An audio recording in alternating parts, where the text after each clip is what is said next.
অদ্ভুত কৃষ্ণ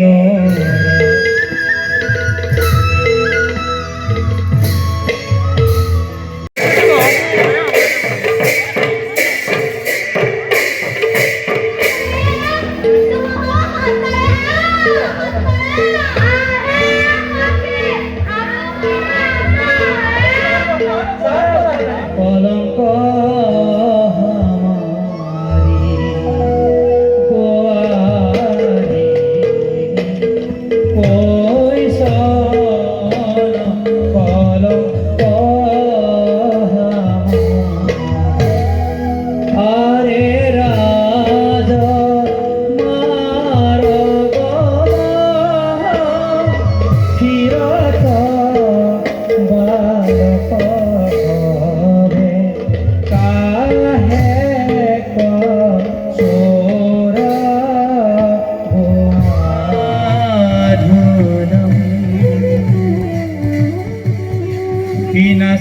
विनाशाय सदुष्कृतं आहो आर्य सांद गोर हिते जैसे आह्वान राहु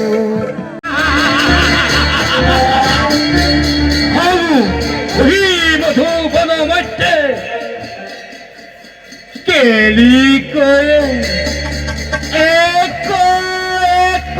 रमणी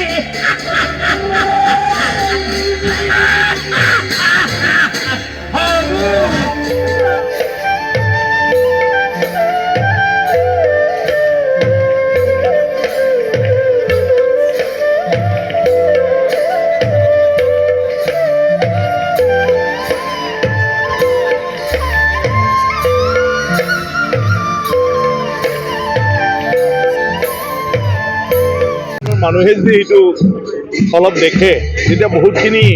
আমি উপলব্ধি কৰিব পাৰোঁ যে গুৰুজনাই এনেকুৱাকৈ ঈশ্বৰ আৰু এই সংসাৰত গোটেই অকল মানৱ জীৱন নহয় জীৱ জন্তু প্ৰকৃতি ইয়াৰ সম্পৰ্কটো কেনেকৈ বুজাই থৈ গৈছিলে এই ভাওনাৰ জৰিয়তে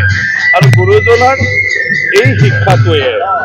আজি ৬০০ বছৰ মাজুলীবাসীয়ে বা মাজুলীৰ সত্ৰবিলাকত সেইটো জীয়াই ৰাখিছে তেওঁলোকে সদায় সেইবোৰ কৰি আহে আমি ইয়াত হয় গুৰুজনাৰ নাম লৈ আমি হৰিক পূজা পাঠ কৰোঁ কিন্তু গুৰুজনাই শিকাই থৈ যোৱা সংস্কৃতিবিলাক আমাৰ অঞ্চলবিলাকত আমি ধৰি ৰাখিব পৰা নাই গতিকে আমাৰ জীৱনটোত অত্যন্ত দৰকাৰ আৰু মই ভাবোঁ যে আজি মাজুলীৰ পৰা ইয়াত আহি যি ভাওনা প্ৰদৰ্শন কৰিলে সেইটোৰ দ্বাৰা এই অঞ্চলৰ ৰাইজে যিমানখিনি আজি ইয়াত উপস্থিত নিশ্চয়কৈ বহুখিনি কথা উপলব্ধি কৰিব পাৰিব আৰু আহি থকা দিনটোত আমি আধ্যাত্মিক জীৱনটো আগুৱাই লৈ যোৱাৰ ক্ষেত্ৰত যথেষ্ট এটা কি কয় আপোনাৰ উৎসাহ পাব আৰু এটা পথ নিশ্চয় স্পষ্ট হৈ পৰিব গতিকে তাৰ কাৰণে প্ৰথমতে মাজুলীৰ আজি ইয়াত যি থিম আহিছে কমলাবাৰী সত্ৰৰ সত্ৰাধিকাৰ আমাৰ প্ৰভু ঈশ্বৰ জনাৰ্দন গোস্বামী ডাঙৰীয়া নিজে নেতৃত্ব দি ফালে আহিছে তো বহুত ডাঙৰ কথা গতিকে আমাৰ গুৰুৱে য'ত আহিছে আমাৰ কাৰণে আৰু গোটেই ইয়াত যিখিনি কৰিছে চবে ভকত হৈ তাত আৰু চব পুৰুষ মানুহ যেনেকুৱা ধৰণৰ ইয়াত গোপিনীৰ ভাও দেখুৱাইছে অদ্ভুত আৰু তেওঁলোকে নিজৰ মনটোকে পুৰা সেই ৰূপত প্ৰদৰ্শিত কৰিছে গতিকে আধ্যাত্মিক লাইনটোত নিজকে যদি তাত সমৰ্পণ নকৰে তেনেকুৱা এক্টিং কৰাটো ভাওনা কৰাটো ইমান সম্ভৱ নহয় আজি আমি ইয়াত চাই সবেই উপলব্ধি কৰিব পাৰোঁ গতিকে যথেষ্ট দৰ্শকৰ ভিৰ হৈছে সেইকাৰণে মই নিজে ভাল পাইছোঁ কাৰণ মই ৰাইজক কৈছিলোঁ যোৱা বছৰে যে সেই ভাওনা আমি চাব লাগে ৰাসত আমি অকল মূৰ্তি বনাই অকল মেলাত ঘূৰি থাকোঁ কিন্তু মাজুলীত লাইভ মানে জীৱিত ৰাসলীলা তাতে প্ৰদৰ্শন কৰা হয়। গতিকে এইটো আমি ইয়াত অলপ যদি চাব পাৰোঁ, আহি থকা দিনটোত নিশ্চয় আমিও তেনেকুৱা ধৰণৰ ভাওনাৰ লগত জড়িত হৈ নিজেও এই ভাওনাবিলাকত অংশগ্ৰহণ কৰিব পাৰিম। স্যার যথেষ্ট দর্শকের ভিড় হয়েছে আজি স্যার জেলাত আজি আপনি ভাওনা দেখাইছে রাইজক, তদুপরি আপনার আজি এনিভার্সারি, কি কব স্যার? নাই এনিভাৰ্চাৰীটোতো চলি থাকিব। মোৰ 26 বছৰ সম্পূৰ্ণ হ'ল সাংসাৰিক জীৱন। ঘাট প্ৰতিঘাতৰ মাজেদি গিৰিয়া ঘৈণীয়ে কাজিয়া পেচালৰ মাজেদিও ধৰি ৰাখিব পাৰিছে, তাৰ কাৰণে মই মানে নিজকে ধন্য মানিছোঁ। স্যাৰ জনজাতীয় অধ্যুষিত অঞ্চলত কেইবাখনো সত্ৰ আছে, হয়। গতিকে এই সত্ৰসমূহত সত্ৰীয়া সংস্কৃতি অথবা আমাৰ মাজুলীৰ নিচিনা ভাওনা মানে প্ৰশিক্ষণ কেন্দ্ৰ বা তেনেকুৱা ধৰণৰ কিবা উদ্যোগ চৰকাৰৰ তৰফৰ পৰা কৰিব নেকি?